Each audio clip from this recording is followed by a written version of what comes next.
China اور Japan کے درمیان حالات بہت تیزی سے کشیدگی کی طرف بڑھ رہے ہیں۔ چائنا نے روس کے ساتھ مل کے جاپان کو ایک پیغام دیا، امریکہ اور جاپان مل کے واپس جواب دیتے ہیں۔ تلخیاں اس وقت کم ہوتی دکھائی دیتی نہیں۔ بیجنگ جو ہے اب وہ ٹوکیو کی بولنگ مزید نہیں سہے گا۔ السلام علیکم and welcome to Apna Watan TV, I am Sadia Afsar. کیا آپ جانتے ہیں کہ چائنا اور جاپان کے درمیان کچھ بڑا ہونے والا ہے؟ اگر کوئی جنگ نہیں بھی ہوتی تو بھی حالات بہت تیزی سے کشیدگی کی طرف بڑھ رہے ہیں۔ آج اس ویڈیو میں آپ کو بتاتے ہیں کہ کس طریقے سے دونوں اطراف جو ہیں وہ اپنا ملٹری مسل دکھانے کو تیار ہیں اور ایک دوسرے کو پیغام پہنچا رہے ہیں شو آف پاور کے ذریعے۔ اب کیا ہوا؟ کچھ روز قبل چائنا نے روس کے ساتھ مل کے جاپان کو ایک پیغام دیا۔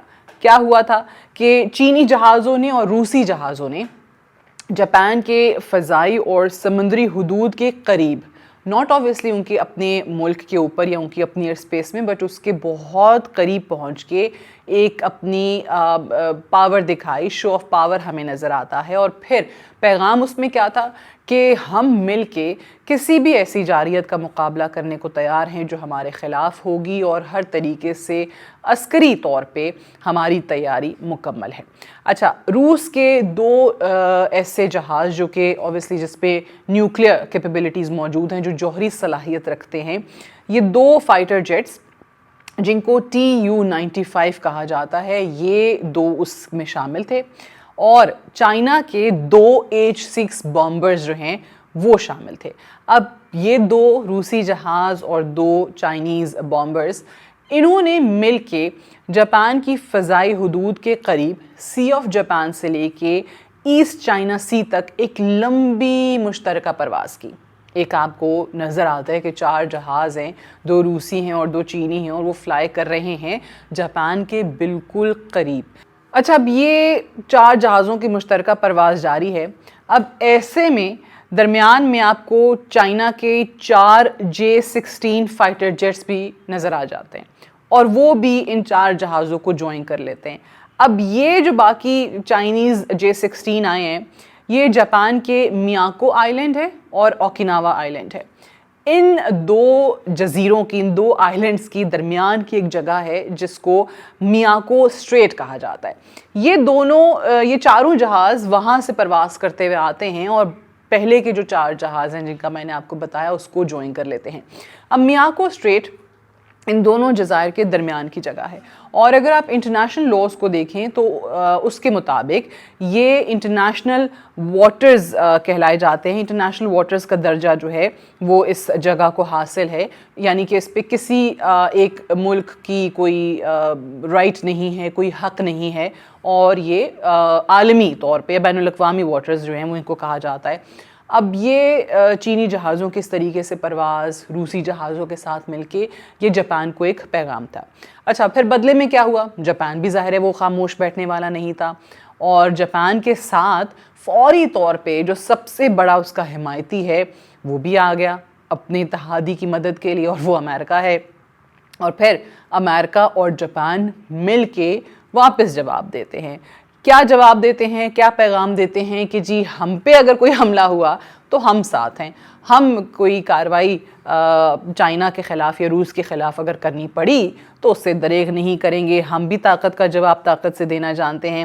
اب ان کے بعد امریکہ نے، جیسے میں نے آپ کو پہلے بتایا تھا کہ نیوکلیئر کیپیبلٹی جن جہازوں پہ ہوتی ہے، وہ امریکہ کے ایسے دو بامبرز جو B-52 ہیں ان کو بھجوایا۔ جاپانی فائٹر جیٹس بھی اس میں شامل تھے ان کی مدد کرنے کے لیے۔ اچھا، اب انہوں نے بھی سی آف جاپان کے اوپر اسی طریقے سے ایک مشترکہ پرواز کیے، ایک لمبا وہ جو ہے راستہ وہ فلائی کرتے ہوئے آتے ہیں۔ اور اگر آپ دیکھیں مغربی اخبارات اس پہ جو تجزیے لکھ رہے ہیں، جو تبصرے کر رہے ہیں، تو وہ امریکہ کا اس طریقے سے جاپان کی مدد کے لیے آنا اس کو ایک high profile show of support قرار دیتے ہیں۔ یہ کوئی چھوٹی بات ان کے نزدیک نہیں ہے، یعنی دونوں اطراف سے ایک دوسرے کو پیغامات دیے جا رہے ہیں، ایک دوسرے کو اپنا ملٹری مسل دکھایا جا رہا ہے، ایک دوسرے کو اپنی عسکری جو تیاری ہے وہ دکھائی جا رہی ہے۔ اور جو حالات ہوئے ہیں اس کے بعد آپ کو ایسا لگتا نہیں ہے کہ کشیدگی یہیں پر رک جائے، اور اس کی وجہ کیا ہے ذرا اس پہ بھی بات کر لیتے ہیں۔ بیجنگ اور ٹوکیو کے مابین یہ جو تلخی آپ کو نظر آتی ہے،